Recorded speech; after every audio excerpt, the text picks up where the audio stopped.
और शुरुआत किलाउआ ज्वालामुखी की खबर से। एक बार फिर से ये ज्वालामुखी अपना रौद्र रूप दिखा रहा है।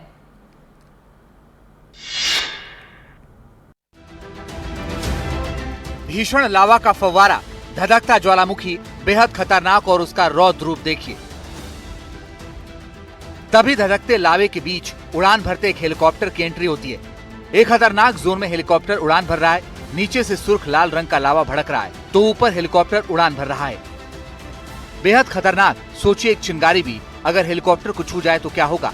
हेलीकॉप्टर क्रैश हो सकता है, लेकिन पायलट ने बड़ी सूझबूझ का परिचय दिया और फौरन ही हेलीकॉप्टर की दिशा बदल दी। अब हेलीकॉप्टर भड़के किलाउआ ज्वालामुखी से दूर है। ये पूरा वीडियो फुटेज हेलीकॉप्टर के केबिन बोर्ड से बनाया हुआ है। पायलट ने बताया कि भीषण लावा का फव्वारा हेलीकॉप्टर के बेहद करीब पहुंच गया था, लेकिन वो हेलीकॉप्टर को खतरे के जोन से बाहर निकालने में कामयाब हो गए।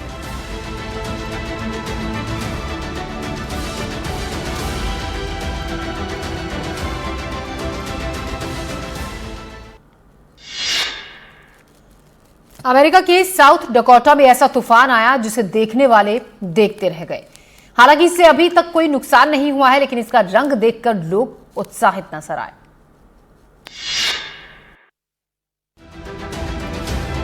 ये तूफान डरावना है, लेकिन कुछ लोगों को इसमें खूबसूरती नजर आई। जिसे मौका मिला इस लम्हे को अपने कैमरे में कैद करते नजर आया। ये सुपरसेल तूफान है जो अमेरिका के साउथ डकोटा में आया। सूरज डूबने के बाद बिजली चमकी, फिर बादलों में ऐसा रंग उभरा कि लोग देखते ही रह गए।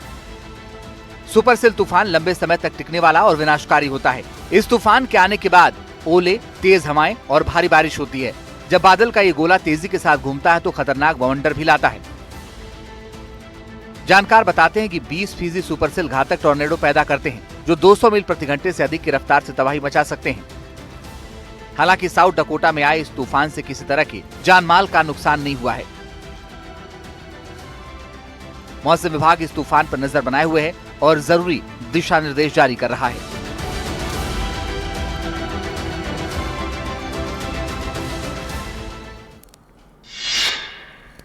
दुनिया के कोने कोने पर मौसम का मिजाज बदला हुआ है। लोग तेज बारिश और बाढ़ के खतरों से जूझ रहे हैं। कनाडा के अल्बर्टा राज्य में से भी बारिश की तस्वीरें सामने आई। यहां खूब पानी बरसा और ओले भी पड़े।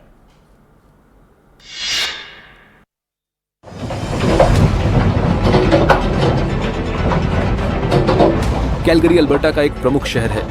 यहां बादल जमकर बरस रहे हैं। जरा इन तस्वीरों को देखिए, बारिश के साथ किस तरह पत्थर गिर रहे हैं। कुछ देर तक बारिश इतनी थी कि गिरते हुए पत्थर आसानी के साथ नजर आ रहे थे। उसके बाद पानी बहुत तेज बरसने लगा।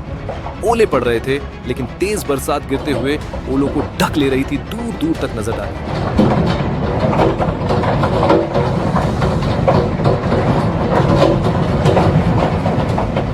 देखिए, एक खूबसूरत इलाका किस तरह बारिश और ओलों की जद में है। सड़क पर कोई नजर नहीं आ रहा है। ऐसे मौसम में घर से निकलने की हिमाकत भी कौन करेगा।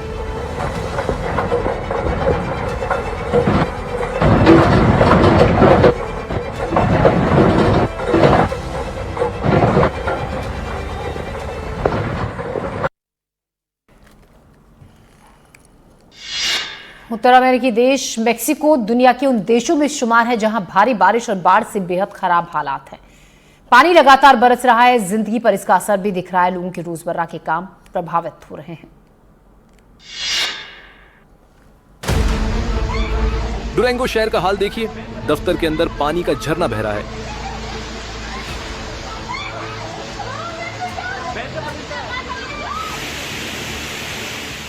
इस मॉल में चारों तरफ ऐसा ही हाल था।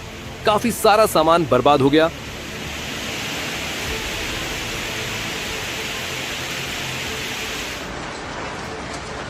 अब जरा सड़क का मंजर देखिए। भारी बारिश के साथ ओले भी पड़ रहे हैं।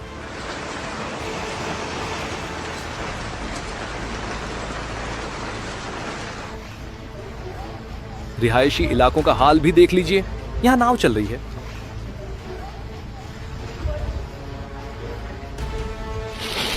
बारिश जरूरी है फसलों के लिए, किसानों के लिए, जिंदगी के लिए भी, लेकिन पानी अपने साथ कुछ परेशानियां भी लाता है। थोड़ा मुश्किलें भी जरूर बढ़ेंगी।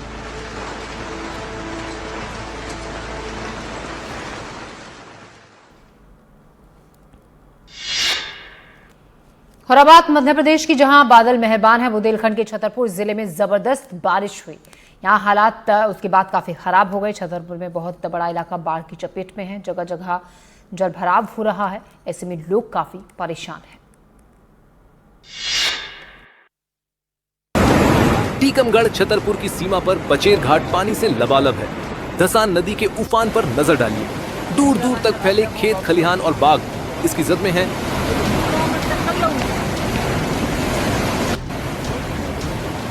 अब जरा इन तस्वीरों को देखिए। नदी का पानी हिलोरे मार रहा है।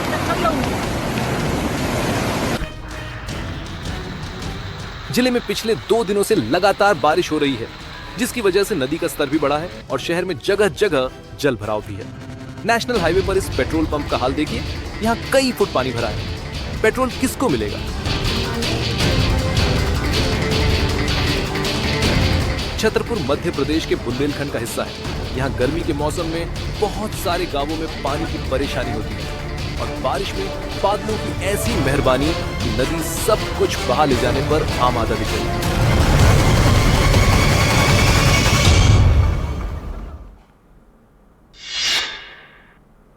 मध्य प्रदेश के रायसेन में भी लगातार बारिश से हालात बिगड़ गए हैं। नर्मदा नदी का जलस्तर खतरनाक स्तर तक पहुंच गया है। पुल डूब गए हैं।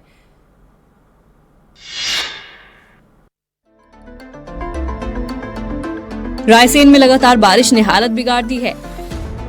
नदी नाले उफान पर है और नर्मदा नदी का जलस्तर भी खतरनाक स्तर पर बढ़ गया है। बाढ़ के चलते नदी पर बना बोरास पुल 4 से 5 फीट पानी में डूब गया। बाढ़ के चलते यातायात प्रभावित हुआ। पुलिस के दोनों तरफ सुरक्षा बलों को तैनात कर दिया। पुल डूबने के चलते दोनों साइड वाहनों की लंबी लंबी कतारें लग गईं। गाड़ियों को बैरिकेड लगाकर रोका गया। सुरक्षा को ध्यान में रखते हुए होमगार्ड और पुलिस बल मौके पर तैनात किए गए। प्रशासन ने डुंडी और पिटवा जैसे निचले इलाके के ग्रामीणों में अलर्ट जारी कर दिया।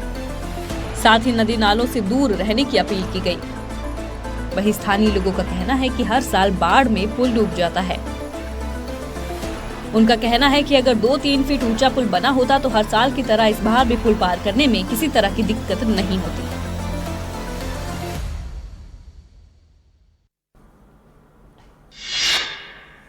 मानसूनी आफत से आधा हिंदुस्तान बेहाल है। राजस्थान के कई जिलों में भारी बारिश के बाद लोगों को परेशानियों का सामना करना पड़ रहा है। धौलपुर में मूसलाधार बारिश के बाद कई इलाकों में जलभराव हो गया। थोड़ी देर की तेज बारिश ने प्रशासन की तैयारियों और दावों की पोल खोलकर रख दी।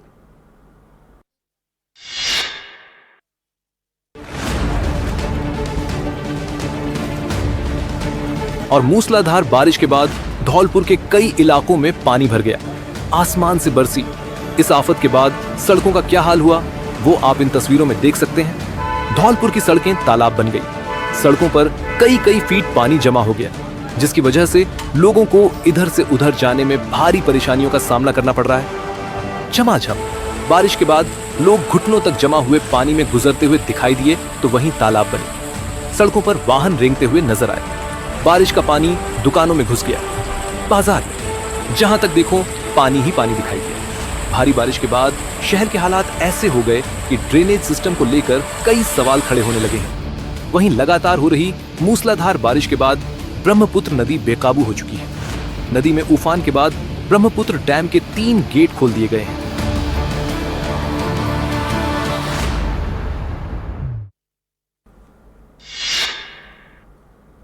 राजस्थान के टोंक में गुंडागर्दी का हैरान कर देने वाला वीडियो सामने आया। यहां कुछ दबंगों ने एक बस का पीछा किया, फिर ड्राइवर के साथ मारपीट की गई। 60 सेकंड में देखिए पूरी खबर। राजस्थान के टोंक में गुंडागर्दी का ये वीडियो देखिए। पहले बस का पीछा किया गया, फिर उसके आगे कार रोकी गई और ड्राइवर कंडक्टर को लाठी डंडों से पीटा गया। इसके बाद हमलावर फरार हो गए। बस के ड्राइवर ने पूरे मामले में क्या बताया, सुनिए। गोविंद होटल के नाम की गाड़ी आगे लगाई। आगे लगा के 5-7 लड़के उसमें से उतरे। उन्होंने हमारे साथ कंडक्टर के साथ और ड्राइवर के साथ दोनों के साथ मारपीट की। मेरा फोन तोड़ा, मेरी जो पैसे के बुकिंग के 25,000 रुपये वो लेके फरार हो गए और हमारे साथ गाड़ी फोड़ दी। बताया जा रहा है कि यात्रियों को बस में बिठाने को लेकर युवकों की ड्राइवर के साथ कहासुनी हुई थी, जिसका बदला लेने के लिए वो बस के पीछे पीछे आ गए और फिर बस रोककर मारपीट की।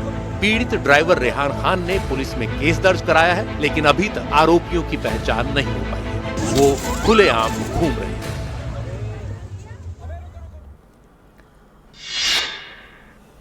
और अब खबर छतरपुर से, जहां एक हॉस्टल में सांप आने से हड़कंप मच गया। हालांकि ये सांप खतरनाक नहीं था, लेकिन जब तक सांप हॉस्टल में रहा, छात्रों की सांसें अटकी रही।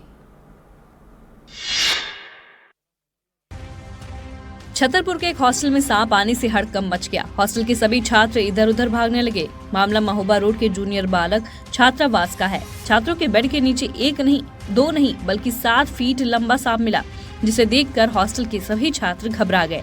आनन फानन में हॉस्टल के संचालक ने स्नेक कैचर को इसकी जानकारी दी। मौके पर पहुंचे स्नेक कैचर आकाश सिंह राठौर ने सांप की तलाश शुरू कर दी और कड़ी मशक्कत के बाद एक छड़ी की मदद से सांप को पकड़ लिया और उसे डिब्बे में बंद कर दिया। बाद में सांप को महोबा रोड पर झनझन देवा मार्ग के जंगल में छोड़ दिया गया। आकाश सिंह ने बताया कि ये रैट स्नेक था, जो चूहे खाने के लिए छात्रावास में घुस गया था। सांप जहरीला नहीं था, उसने किसी को नुकसान नहीं पहुंचाया। बारिश के मौसम में सांप बाहर निकलकर शिकार की तलाश में हॉस्टल जैसी जगह में चले जाते हैं। फिलहाल सांप के पकड़े जाने के बाद न सिर्फ छात्रों बल्कि हॉस्टल संचालक ने भी राहत की सांस ली।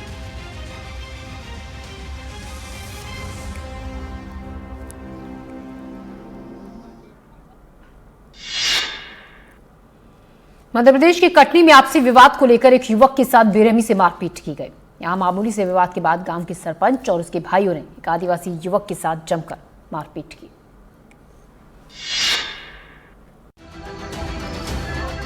और आदिवासी युवक के साथ मारपीट का ये वीडियो भी सामने आया है, जो सोशल मीडिया पर वायरल हो रहा है,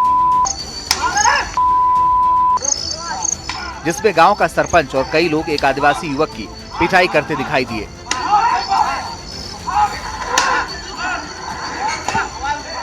आदिवासी युवक के साथ मारपीट की घटना टीमरखेड़ा थाना इलाके के झिर्री गांव में हुई, जहां आदिवासी युवक और सरपंच के बीच मामूली विवाद ने तूल पकड़ लिया और देखते देखते मारपीट होने लगी।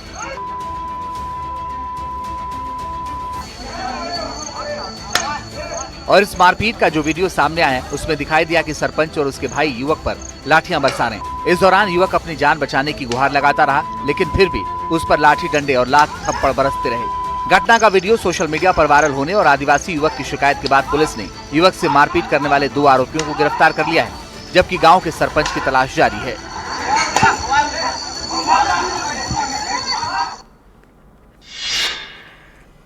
बारिश से 2-4 हो रहे लोगों की परेशानी कई बार प्रशासन की लापरवाही से भी बढ़ जा रही है। राजस्थान के जोधपुर में कुछ ऐसा ही हुआ। यहां एक गली की पूरी दीवार गिर गई।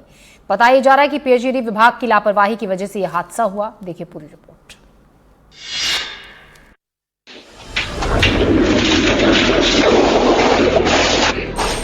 ये शख्स गेट के बाहर जमे पानी का मुआयना करने आया था। उसने जैसे ही घर का गेट बंद करना चाहा, बाईं तरफ की पूरी दीवार भर भराकर गिर गई। दीवार गिरने के बाद सड़क भी धंस गई। दीवार की जद में कई बाइक्स भी आ गई। लगातार हो रही बारिश की वजह से जोधपुर के पोलो इलाके की सड़कों में पानी जमा है। बताया जा रहा है कि पानी जमने से दीवार कमजोर हो गई और गिर गई।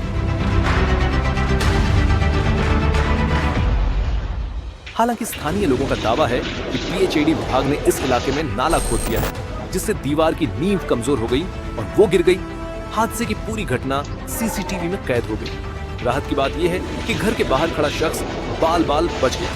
दीवार गिरने की खबर मिलने के बाद नगर निगम की टीम मौके पर पहुंची और मलबा हटाया गया। अब जिला प्रशासन ने जल भराव रोकने के लिए तत्काल उपाय करने की बात कही है। सड़कों पर कांवड़ियों का गुस्सा जारी है। कई जगहों से कांवड़ियों के हंगामे और तोड़फोड़ की खबरें आ रही हैं। गाजियाबाद में गुस्साए कांवड़ियों ने एक कार में तोड़फोड़ की और ड्राइवर की जमकर पिटाई कर दी। देखिए पूरी खबर।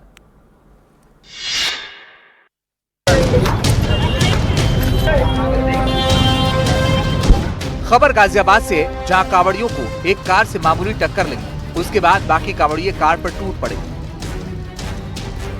लाठी डंडों से कार पर हमला बोल दिया और कुछ ही सेकंड में पूरी कार चकनाचूर कर दी। गुस्साए कांवड़ियों ने कार के ड्राइवर को इतना पीटा कि वो अधमरा हो गया। बताया जा रहा है कि इस तोड़फोड़ के बाद पुलिस ने कार चालक को हिरासत में लिया और उसकी गाड़ी सीज कर ली। मारपीट में शामिल कांवड़ियों के खिलाफ कोई एक्शन नहीं लिया गया।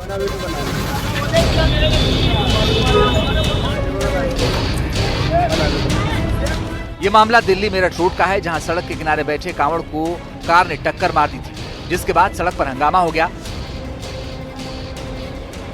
मौके पर पहुंची पुलिस ने लोगों को शांत कराया और कांवड़िए के उपचार कराने के बाद जत्थे को रवाना कर दिया।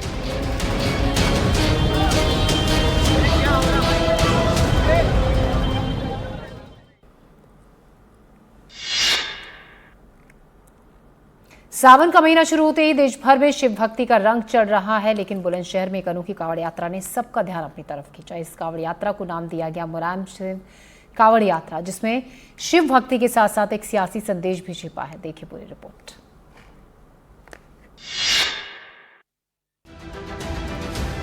ये हैं बुलंदशहर के लकी पंडित, जो सावन के पावन महीने में भोले बाबा को प्रसन्न करने के लिए कांवड़ लेने के लिए निकले हैं। लेकिन इनके कंधे पर रखी इस कांवड़ को जरा ध्यान से देखिए। ये कोई आम कांवड़ नहीं है। इस कांवड़ पर लगी है समाजवादी पार्टी के संस्थापक मुलायम सिंह यादव की तस्वीर, और इसी वजह से कांवड़िए लकी पंडित की चर्चा हर तरफ हो रही है। दरअसल बुलंदशहर के रहने वाले लकी पंडित ने अपने आदर्श मुलायम सिंह यादव को श्रद्धांजलि देने के लिए मुलायम शिव कांवड़ यात्रा निकाली। हरिद्वार से गंगा जल लेकर रवाना हुए लकी की एक कांवड़ यात्रा सैफई में मुलायम सिंह की समाधि पर खत्म होगी, जिसके बाद वो केदारेश्वर महादेव मंदिर में जलाभिषेक करेंगे। लकी पंडित की इस यात्रा का मकसद न सिर्फ शिव भक्ति है, बल्कि समाजवादी पार्टी के संस्थापक मुलायम सिंह यादव को श्रद्धांजलि देना भी है। लकी पंडित की इस कांवड़ यात्रा में भक्ति और सियासत का नया अंदाज देखने को मिल रहा है, जिसकी वजह से इस यात्रा की सियासी गलियारों में भी खूब चर्चा हो रही है। रायपुर में एक महिला को डिजिटल अरेस्ट कर करीब 3 करोड़ रुपए की ठगी का मामला सामने आया है। ठगों ने महिला को करीब 2 महीने तक डिजिटल अरेस्ट करके रखा। रायपुर में एक महिला के साथ साइबर फ्रॉड का मामला सामने आया है। ठगों ने महिला को डिजिटल अरेस्ट किया और उससे 2 करोड़ 83 लाख रुपए की ठगी की। महिला का नाम सोनिया हंसपाल है, जो जायसवाल निको स्टील कंपनी से मार्केटिंग जनरल मैनेजर पद से रिटायर हुई है। सोनिया के मुताबिक 23 मई की सुबह लगभग 11 बजे एक कॉल आया था। कॉल करने वाले ने कहा कि मैं SBI कस्टमर केयर से बोल रहा हूँ, आपका क्रेडिट कार्ड का बैलेंस ड्यू है। कॉल करने वाले ने उन्हें दिल्ली का एड्रेस बताया, लेकिन उन्होंने अपना एड्रेस रायपुर का बताया। इसके बाद कॉल पुलिस अधिकारी के पास फॉरवर्ड करने की बात की गई। सोनिया को ठगों ने फोन करके झांसा दिया कि उनके अकाउंट से मनी लॉन्ड्रिंग का पैसा ट्रांसफर हुआ है। ठगों ने महिला को करीब 1.5 महीने तक डिजिटल अरेस्ट करके रखा। पीड़ित सोनिया ने इस दौरान ठगों के बताए खातों में 23 मई 2025 से लेकर 10 जुलाई 2025 तक RTGS के माध्यम से 2 करोड़ 83 लाख रुपए ट्रांसफर किए। इसके बाद अनजान शख्स से उन्होंने फोन करके बताया कि आपको डिजिटल अरेस्ट करके ठगी की गई है। इस घटना के बाद पीड़ित महिला ने 12 जुलाई को रायपुर विधानसभा थाने में मामला दर्ज करवाया।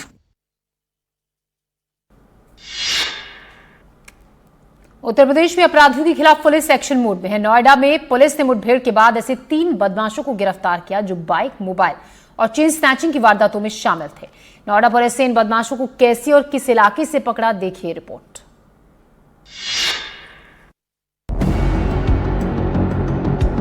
अपराधियों के खिलाफ उत्तर प्रदेश पुलिस के एक्शन की ये ताजा तस्वीरें हैं। पुलिस मुठभेड़ में बदमाश की टांग पर गोली लगी है। पुलिस टीम का सहारा लेकर वो लंगड़ा कर चल रहा है। चेहरे की हवाइयां उड़ी हैं, लेकिन जितना ये मासूम दिख रहा है उतने ही खौफनाक इसके कारनामे हैं। मुठभेड़ में जख्मी हुए बदमाश का नाम सरगना नीरज उर्फ अय्या है, जो बाइक, मोबाइल लूट और चेन स्नैचिंग के गिरोह का सरगना है और इसके खिलाफ 18 से ज्यादा आपराधिक मामले दर्ज हैं। पुलिस ने नोएडा फेज 1 इलाके से मुठभेड़ के बाद बदमाश नीरज उर्फ अय्या और उसके 2 साथियों को गिरफ्तार किया है।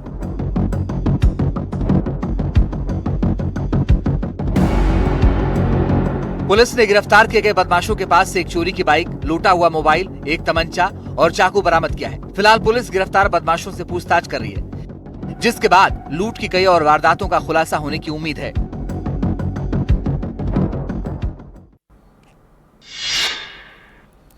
बिहार में पिछले दिनों इतनी हत्याएं हो चुकी हैं कि लोग अब फिर से जंगल राज के लौटने की चर्चा करने लगे हैं। बिहार में 10 दिन में 22 लोगों की मौत के घाट 22 लोगों को उतार दिया गया। ताजा मामला बेगूसराय का है, जहां अपराधियों ने एक युवक की गोली मारकर हत्या कर दी। रोते बिलखते परिजन और घर में मची चीख पुकार, ये बिहार का न्यू नॉर्मल है, जहां हत्याओं का सिलसिला नहीं थम रहा है। बिहार में 10 दिन के अंदर ये 22वां मर्डर है।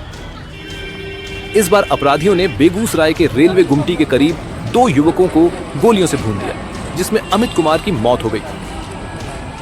बात की संभावना से इनकार नहीं किया जा सकता कि प्राइमा फेसी आपसी विवाद को लेकर के है।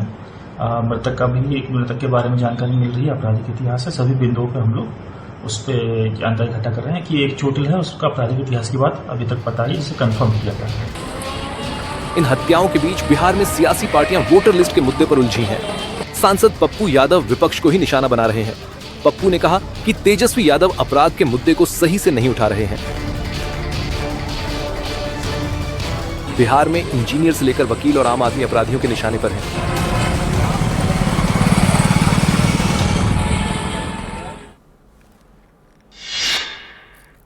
छांगुर बाबा की मायालोक से नए नए खुलासे हो रहे हैं। जिस आरोप में पीएफआई जैसे संगठन को बैन किया गया था, अब उसी गजवाए हिंद का एजेंडा बाबा के साथ जुड़ रहा है। छांगुर बाबा पर धर्मांतरण के नाम पर यौन शोषण का भी आरोप है। सियासी हलकों में बाबा के अतीक अहमद से कनेक्शन की भी चर्चा हो रही है। देखिए बाबा पर ताजा अपडेट क्या है। एटीएस छांगुर बाबा के छल लोक के पन्ने खंगाल रही है और इस बीच टीवी पर वो चेहरे आने लगे हैं जो अब तक छांगुर के डर से सहमे हुए थे। एक पीड़ित महिला ने दावा किया कि छांगुर बाबा 2027 तक भारत को इस्लामिक राष्ट्र बनाने की तैयारी कर रहा था। मेरे साथ जबरदस्ती निकाह किया वहाँ पे, तब मुझे पता चला उसका नाम मेराज अंसारी है। उसने 3 महीने तक हमें अपने घर पे कैद करके रखा और मस्जिद में वीडियो कॉल पे छांगुर पीर बाबा भी थे, उन्होंने मेरा नाम जैनेट रख दिया। बाबा धर्म परिवर्तन की आड़ में महिलाओं का शोषण भी करता था।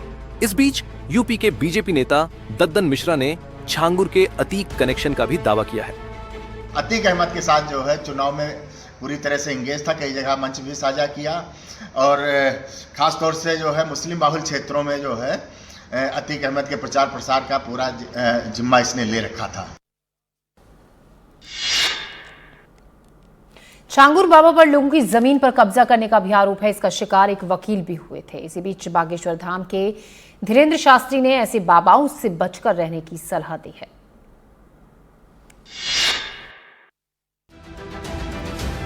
छांगुर बाबा पहले जमीन से जुड़ा विवाद खड़ा करता था, लोगों को कानूनी उलझनों में फंसाता था, फिर जमीन हड़पने का हथकंडा अपनाता था। उतरोला के रहने वाले एक वकील भी उसका शिकार हो चुके हैं। वकील तनवीर रजा तो बाबा पर लैंड जिहाद करने का आरोप लगा रहे हैं। मुझे मालूम हुआ ये गैंग धर्मांतरण तक ही नहीं सीमित था, ये एक तरीके से ये लैंड जिहाद जल्लाद का काम करते हैं। ये विधवा महिला को टारगेट करते हैं, यतीम को टारगेट करते हैं, मजलूम को टारगेट करते हैं। इस बीच बागेश्वर धाम के बाबा धीरेन्द्र शास्त्री ने भी छांगुर बाबा पर प्रहार किया और कहा कि बाबा अब तक 3000 लोगों का धर्मांतरण करा चुका है। अनेक महिलाओं को धर्म की आड़ में शोषित किया, गंदा कृत्य किया और लगभग जो न्यूज में हमें बताया, सही गलत हमें पता नहीं है, लगभग 3000 हिंदुओं को टोपी वाला बनाया। आगरमालवा जिला अस्पताल में मरीज और तीमारदार गंदा पानी पीने को मजबूर हैं। अस्पताल में लगी पानी की टंकी में पक्षियों के मरे हुए अवशेष मिलने से हड़कंप मच गया। आगरमालवा से जिला अस्पताल में लापरवाही का बेहद शर्मनाक मामला सामने आया है। जिला अस्पताल की पानी की टंकी में सड़े हुए पक्षी मिलने से हड़कंप मच गया। आरोप लग रहे हैं कि मरीज और उनके परिजन यही सड़ा हुआ पानी पीने और अन्य उपयोग में लेने को मजबूर थे। पानी की टंकी के अंदर तैरते पक्षियों के अवशेष सड़ी हुई हालत में मिले। स्थानीय स्तर पर समाज सेवी संगठन अनियमितताओं की शिकायत को लेकर अस्पताल पहुंचे। समिति सदस्यों की शिकायत पर नायब तहसीलदार मौके पर पहुंचे। उन्होंने स्वीकार किया कि पानी की टैंक में पक्षियों के अवशेष मिले हैं। मृत पक्षियों की लाशें पूरी तरीके से सड़ और गल चुकी थी। ये अवशेष कब के हैं, इसका जवाब किसी के पास नहीं था। आरोप है कि यही पानी मरीजों और तीमारदारों को पीने के लिए दिया जा रहा था। मामला सामने आते ही अस्पताल में हड़कंप मच गया और लोगों का गुस्सा फूट पड़ा। वहीं अधिकारियों के सामने डॉक्टरों पर जिला अस्पताल के बाहर निजी लैब से जांच करवाने के आरोप भी लगे हैं। इस पूरे मामले में सिविल सर्जन और आरएमओ ने जांच की बात कही है। असम में फिल्म दृश्यम जैसी एक घटना सामने आई। यहाँ एक महिला ने अपने पति को अपने ही घर के आंगन में मारकर दफन कर दिया। काफी खोजबीन की गई। जब पुलिस को सुराग मिला तो घर के आंगन की खुदाई की गई और पति की लाश बरामद हुई।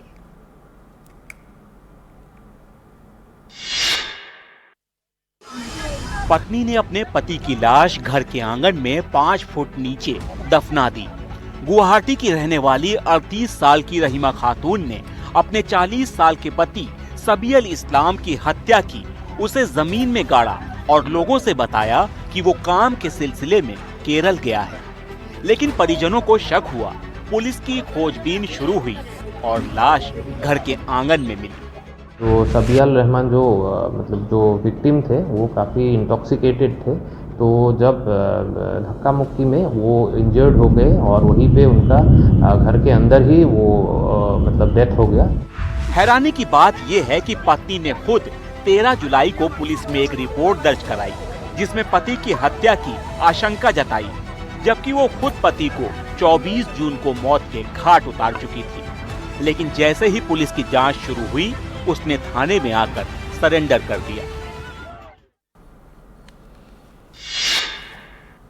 दुर्ग में मामूली बात पर नाबालिग ने 42 साल के एक शख्स की चाकू मारकर हत्या कर दी। 2 दिन के इलाज के बाद पीड़ित ने अस्पताल में दम तोड़ दिया। दुर्ग में नाबालिग ने एक शख्स की चाकू मारकर हत्या कर दी। दरअसल 42 साल के शख्स ने नाबालिग को सही से मोटरसाइकिल चलाने की नसीहत दी, लेकिन नाबालिग युवक को ये बात इतनी नागवार गुजरी कि उसने उस शख्स पर ही चाकू से ताबड़तोड़ कई हमले कर दिए। मामला पद्मनाभपुर थाना क्षेत्र का है। जानकारी के मुताबिक एक युवक तेज रफ्तार में मोटरसाइकिल चला रहा था। इसी को लेकर बोरसी के रहने वाले मनोज महतो नाम के शख्स ने उसे मोटरसाइकिल आराम से चलाने को कहा, जिससे नाराज नाबालिग घर से चाकू लेकर आया और मनोज पर ताबड़तोड़ कई हमले कर दिए। मनोज को गंभीर हालत में अस्पताल में भर्ती करवाया गया, जहां वो 2 दिन तक जिंदगी और मौत से लड़ता रहा और आखिरकार उसने दम तोड़ दिया। फिलहाल पुलिस ने आरोपी नाबालिग को पकड़कर बाल सुधार गृह भेज दिया है।